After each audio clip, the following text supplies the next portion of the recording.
우리 데살로니가에 대한 바울의 첫 번째 편지가 교회를 위한 바울의 축복 기도로 그리고 몇 가지 부탁으로 마무리되어집니다. 데살로니가 교회를 위해서 구하고 있는데요. 그 내용들을 바라보면은 축복 기도라고 할 수 있습니다. 바울은 데살로니가 교회를 위해서 평강의 하나님께 기도하고 있습니다. 당시 유대인들로부터 극심한 핍박 가운데 있는 데살로니가 교회를 위하여 평강의 하나님이라고 표현하면서 기도하고 있는데 좀 의문이 들었어요. 왜냐하면은 지금 핍박 가운데 있으니까 당연히 그 핍박 가운데서 극복할 수 있기 위해서는 전능하신 하나님 이렇게 표현하고 기도해야 할 텐데 바울은 그런 하나님보다는 평강의 하나님이다라고 하면서 하나님 앞에 기도하고 있다라는 겁니다. 그래서 이 평강이라는 게 도대체 무엇인가 한번 살펴보았습니다. 이 평강이라는 의미는 하나 되게 하다, 하나됨으로 인해 싸우지 않고 조용하다라는 뜻을 가지고 있습니다. 곧 하나님께서는 서로 다투지 않고 하나 되어 사이좋게 지내기를 원하시는 하나님이다라는 것을 알 수 있는 겁니다. 그래서 이 평강이라는 단어가 사용된 그 성경의 용례를 바라보니까 골로새서 1장 20절에 이렇게 기록되어져 있습니다. 그의 십자가의 피로 합평을 이루사 만물 곧 땅에 있는 것들이나 하늘에 있는 것들을 그로 말미암아 자기와 화목해 되기를 기뻐하심이라. 여기에 보니까 합평 그리고 화목 이게 같은 단어입니다. 평강이라는 단어와 같습니다. 그러니까 하나님께서 죄 없으신 독생자 예수 그리스도를 이 땅 가운데 보내셔서 하시고자 하신 일이 바로 하나 되게 하시는 일, 서로 싸우지 않고 서로 평화스럽게 살아가는 일을 이루셨다라고 성경이 이야기하고 있다라는 겁니다. 실제로 요한복음 17장 22절에 이렇게 성경이 기록하고 있습니다. 내게 주신 영광을 내가 그들에게 주었사오니 이는 우리가 하나가 된 것 같이 그들도 하나가 되게 하려 함이니이다 라고 이야기하고 있습니다. 하나님께서 예수님을 이 땅 가운데 보내셔서 하시고자 하신 일이 바로 하나님과 인간과 하나 되게 하시려고, 또 인간과 인간이 서로 하나 되게 하시려고, 평강 주시려고 그 일을 행하셨다라고 성경은 기록하고 있다라는 겁니다. 그런 차원에서 하나님의 아들이신 예수님께서 이 땅에 오셔서 하나 되게 하시는 일을 위하여 열심히 살아오셨어요. 고생하셨고요. 심지어 멸시당하시고 조롱당하시고 천대당하시고 심지어는 십자가에서 죽음을 당하셨다라는 겁니다. 세상에서 가장 억울하신 분이 예수님이셨을 거예요. 그러나 그 희생을 통해서 인생들이 하나님과 화목하게 되어졌다라는 겁니다. 사실 데살로니가 교회 성도들도 까닭없는 고난, 자신들은 참 잘 살고 있는데 유대인들이 이 데살로니가 교회 성도들을 싫어하고 미워하는 거예요. 이로 인하여 엄청난 환난과 핍박 가운데 있었다라는 거예요. 참 억울했겠죠. 또 원통했을 거예요.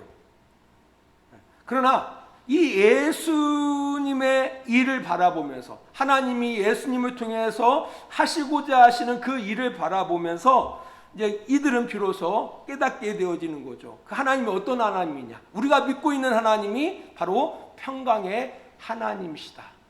하나 되게 하기 위해서 서로 하나 된 가운데 서로 평화를 이루는 것을 하나님께서 기뻐하시는 하나님. 이걸 이제 생각하게 한 겁니다. 사실 우리의 삶 가운데 가정에서도 희생하고요, 또 직장에서도 희생하고요. 그러나 이제 희생은 하는데 어떻게 보면 마땅히 정당한 삶을 살 뿐만 아니라 남들보다 더 어떻게 보면 더 열심히 살아가는데 보답이 없다라고 억울해할 수가 있다라는 거예요.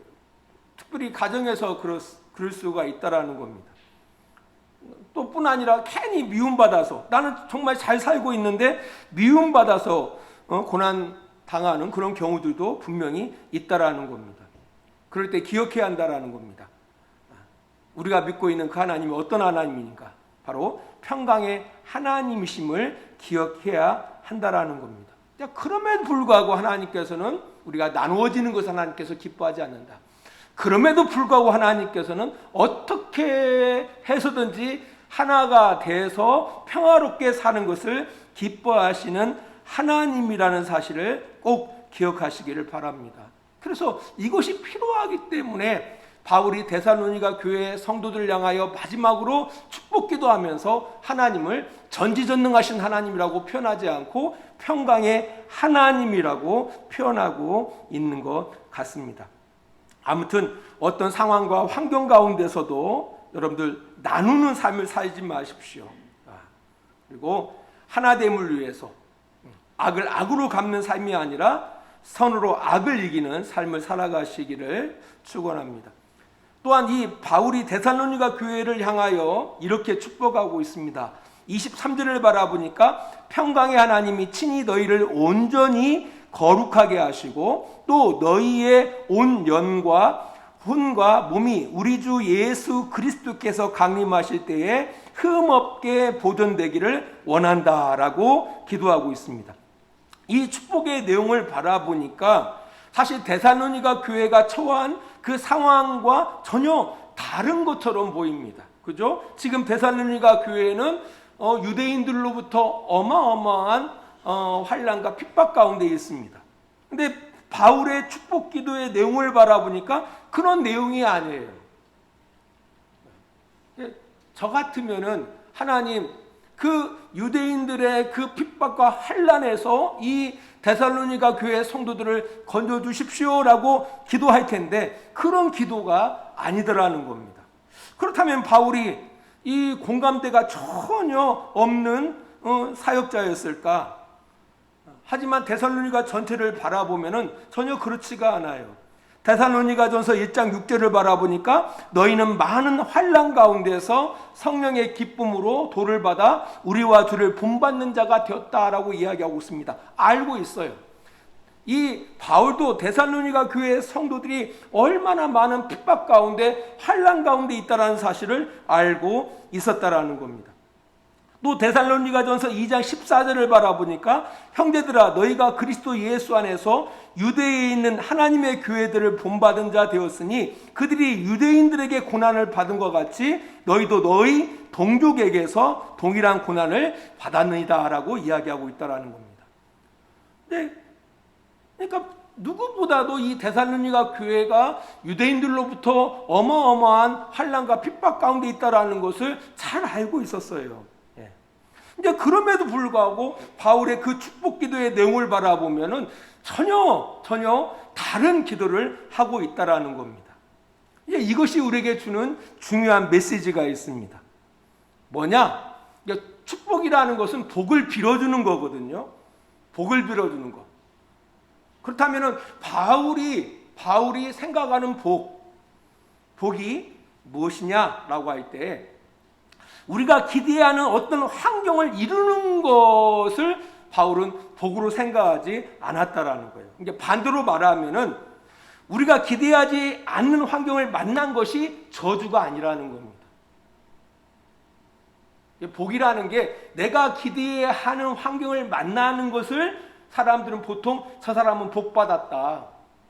또 반면에 내가 기대하지도 않은 그런 환경을 만난 것을 난 저주받았나? 하나님이 나를 향해서 심판하시나? 이렇게 생각할 수 있잖아요. 바울은 그것을 복으로 또한 그것을 저주로 생각하지 않고 있다라는 겁니다. 그렇다면 무엇이 진정한 복인가? 무엇이 진정한 복인가? 바울은 그의 기도의 내용을 통해서 이렇게 말합니다. 어떤 상황에서도 하나님의 부르심을 입은 하나님의 자녀들이 하나님이 부르심의 목적을 이루어가는 것이 진정한 복이라고 기도 내용을 통해서 말해주고 있는 겁니다. 이게 중요해요. 진짜 복이 뭐냐? 진짜 복이 뭐냐? 우리가 어떤 상황에서도 어떤 환경 가운데서도 하나님이 나를 부르신 부르심의 목적을 이루어가는 것이 진짜 복이다라고 바울의 기도가 이야기해주고 있다라는 겁니다. 그렇잖아요. 우리가 며느리를 보고 아니면 사위를 볼 때에 아무튼 내 자식의 인생 가운데 아무 일이 없겠습니까? 많은 복잡한 일들이 있죠. 환경이 좋을 때는 며느리가 며느리로서의 역할을 잘해요. 환경이 안 좋아지면 집을 나가버려요. 그러면 그 며느리가 복 있는 며느리입니까? 아니죠. 어떤 환경 가운데서도 그 며느리의 본분을 지켜나가는 거죠. 어떤 환경 가운데서도 아들의 본분을 지켜나가는 거죠. 이것이 복 있는 며느리고 복 있는 아들의 모습이라는 겁니다. 바로 그 얘기예요. 바울의 기도가 바로 그렇다라는 겁니다. 그래서 오늘 23절을 바라보니까 하나님이 친히 너희를 온전히 거룩하게 하시고 또 너희의 온 영과 혼과 몸이 우리 주 예수 그리스도께서 강림하실 때에 흠없게 보존되기를 원한다. 너희를 부르시는 이는 미쁘시니 그가 또한 이루시리라 라고 말씀하고 있는 겁니다. 여기 보니까 23절로부터 24절까지의 내용을 쭉 바라보니까 하나님이 우리를 부르신 목적들이 분명하게 언급되어져 있습니다. 바로 거룩으로의 부르심이라는 겁니다. 거룩. 하나님께서 우리를 거룩으로 부르셨다라는 겁니다. 그래서 옛날에 교회를 거룩한 교회라고 했던 거예요. 또 성도가 바로 뭐예요? 거룩한 무리들이 성도라는 의미예요. 거룩으로 부르셨다라는 겁니다. 데살로니가전서 4장을 잠깐 보겠습니다. 4장 3절로부터 8절 말씀을 잠깐 보겠습니다. 4장 3절입니다. 하나님의 뜻은 이것이니 너희의 거룩함이라. 곧 음란을 버리고 4절 각각 거룩함과 존귀함으로 자기의 아내를 대할 줄 알고 5절 하나님을 모르는 이방과 같이 세욕을 따르지 말고 6절 이 일의 분수를 넘어서 형제를 해하지 말라. 이는 우리가 너에게 미리 말하고 증언한 것과 같이 이 모든 일에 주께서 신원하여 주심이라. 7절 하나님이 우리를 부르심은 부정하게 하심이 아니요 거룩하게 하심이니 그러므로 저버리는 자는 사람을 저버림이 아니요 너희에게 그의 성령을 주신 하나님을 저버림이라 라고 이야기하고 있습니다. 하나님께서 우리를 부르신 목적이 어디 있다고요? 거룩함에 있다. 거룩함에 있다. 그래서 4장 3절에서도 하나님의 뜻은 이것인데 너희의 거룩합니다. 그리고 7절에서도 하나님이 우리를 부르심은 부정하게 하심이 아니요 거룩하게 하십니다. 8절은 말합니다. 이것을 저버리는 것은 사람을 저버리는 것이 아니라 하나님의 성령 주신 하나님을 저버리는 것이다 라고 이야기하고 있습니다. 그래서 저버린다라는 것은 무시하다는 뜻입니다. 우리가 하나님이 우리를 구원하셔서 우리를 부르셔서 목적하신 바가 바로 뭐냐? 거룩함에 있다라는 거예요.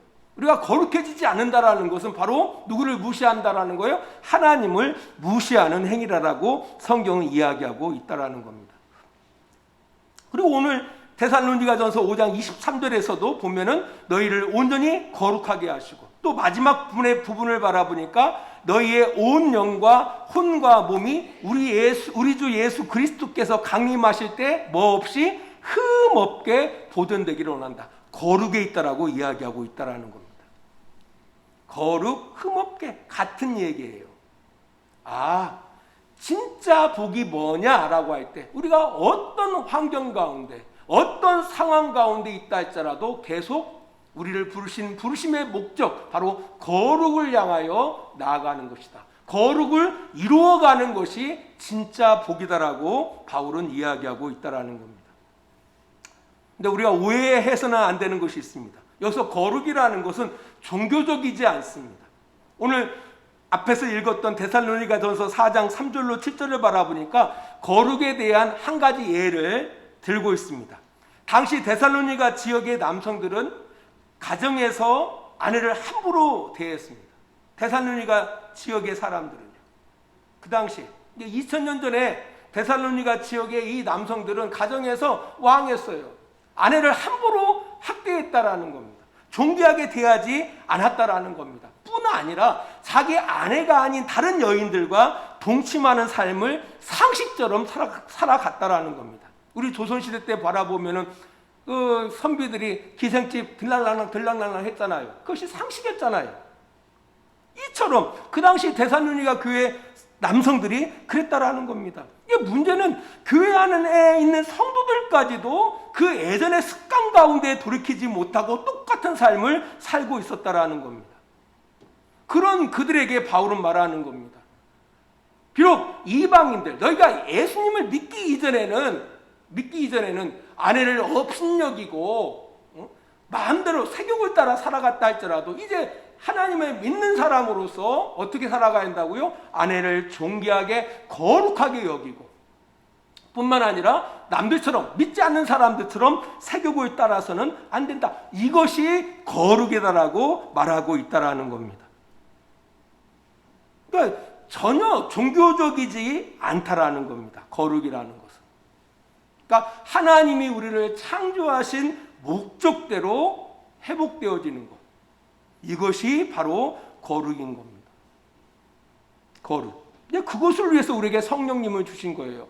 하나님의 성령이 우리 안에 내주하셔서 우리로 하여금 어떤 사람이 되게 하시죠? 하나님을 닮아가는 하나님의 성품을 소유한 사람들로 우리를 달라지게 한다라는 겁니다. 어떤 종교적인 차이를 말하는 게 아니라 전인격적인 삶의 변화를 이야기하고 있다라는 겁니다. 이게 거룩. 이 거룩을 이루어가는 것이 진짜 뭐라고요? 복이에요. 그것을 위하여 빌어주는 것이 축복 기도라는 겁니다. 마지막으로요. 의외로 많은 성도들이 하나님의 일하심을 깨닫고 살지 못합니다. 그러면서 사람들은 하나님이 나를 위해서 일하지 않는 것 같다라고 이렇게 생각을 해요. 왜냐? 하나님이 일하시는 것을 잘못된 데에서 찾고 있기 때문에 그렇다라는 겁니다. 잘못된 데에서 찾고 있어요. 하나님은 하나님이 부르신 이들이 그 부르심의 목적, 거룩을 이뤄 가시는 일에 하나님은 적극적으로 그들의 인생 가운데 개입하셔서 일하시고 있는 겁니다. 하나님은 팔짱 끼고 계시잖아요.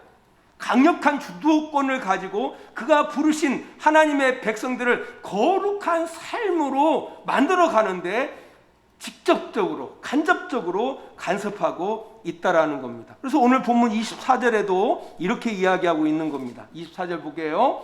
너희를 부르신 이는 미쁘시니 그가 또한 이루시리라 라고 이야기하고 있습니다. 우리를 부르시는 이는 믿을만 하시다라는 거예요. 그래서 그가 반드시 거룩한 하나님의 백성들로 만들고자 마신다라는 겁니다. 로마서 8장 30절에서는 이렇게 기록하고 있습니다. 또 미리 정하신 그들을 또한 부르시고 부르신 그들을 또한 의롭다 하시고 의롭다 하신 그들을 또한 영화롭게 하셨느니라. 누가 주도권을 갖고 있죠? 하나님이 주도권을 갖고 있다라는 겁니다. 우리를 거룩한 하나님의 백성들로 만들기 위해서 그 주도권을 놓지 아니하시고 우리 인생 가운데 끊임없이 간섭하시고 있다라고 성경은 기록하고 있다라는 겁니다. 이 일을 누가 이루신다고요? 하나님이 반드시 이루신다라는 겁니다. 그래서 이 하나님의 그 일하심을 어디서 바라봐야 돼요? 우리를 끊임없이 다른 인생, 그죠? 이전 제가 우리를 지배하는 인생의 삶에서 의가 우리를 지배하는 인생으로 우리가 주님을 닮아가는 그 모습 가운데에 하나님은 끊임없이 일하고 있다라는 것을 기억하시고 살아가야 한다라는 겁니다. 그러므로 성도들이 이 일을 위해서 반드시 이걸 이루어 가시거든요. 하나님께서는 어떻게든지 간에 우리를 거룩한 삶으로 인도하십니다. 네, 이 일에 순종해 나갈 때에 우리 삶 속에서 일하시는 하나님을 반드시 경험하게 될 것입니다. 꼭 기억하시기 바랍니다. 이 바울의 마지막 데살로니가 교회를 향한 이 기도를 길지 않거든요. 23절, 24절 두 구절밖에 안 돼요. 이 두 구절 가운데 이런 깊은 의미가 있다는 사실을 기억하시고 신앙생활에 많은 도움이 되시기를 주의 이름으로 축원합니다. 기도하겠습니다. 하나님 아버지, 우리가 만난 상황이 어떠하든지 합평케 하는 삶을 살아가는 복된 성도들이 되게 하여 주시옵소서. 비록 우리가 억울한 일을 당한다 할지라도 하나 되게 하는 이 일을 포기하지 않게 하옵소서. 하나님, 복이 우리의 삶의 변화에 있음을 기억하게 하시옵소서. 환경의 변화에 있는 게 아니라 거룩에 있음을 기억하게 하시고 그 목적을 이루시는 하나님을 신뢰하고 순종하는 복된 우리 성도들이 되게 하여 주시옵소서. 특별히 하나님 아버지, 우리 김범태 권사님을 위하여 기도합니다. 하나님, 이를 주님 붙잡아 주시기를 원합니다. 그 과정 속에 하나님 간섭하여 주셔서 하나님의 놀라운 능력 가운데 권사님의 건강이 회복되어질 수 있도록 하나님 도와주시옵소서. 이제는 우리를 사랑하시는 우리 아버지 하나님의 그 크신 사랑하심과 예수 그리스도의 십자가의 은혜하심과 성령의 감화와 감동과 지키시고 인도하심이 오늘도 시간을 구별하여 하나님 앞에 예배하는 복된 성도들의 머리 위에와 그들의 가정과 직장과 사업장 위에 지금으로부터 영원토록 함께해 주시기를 간절히 축원하옵나이다. 아멘.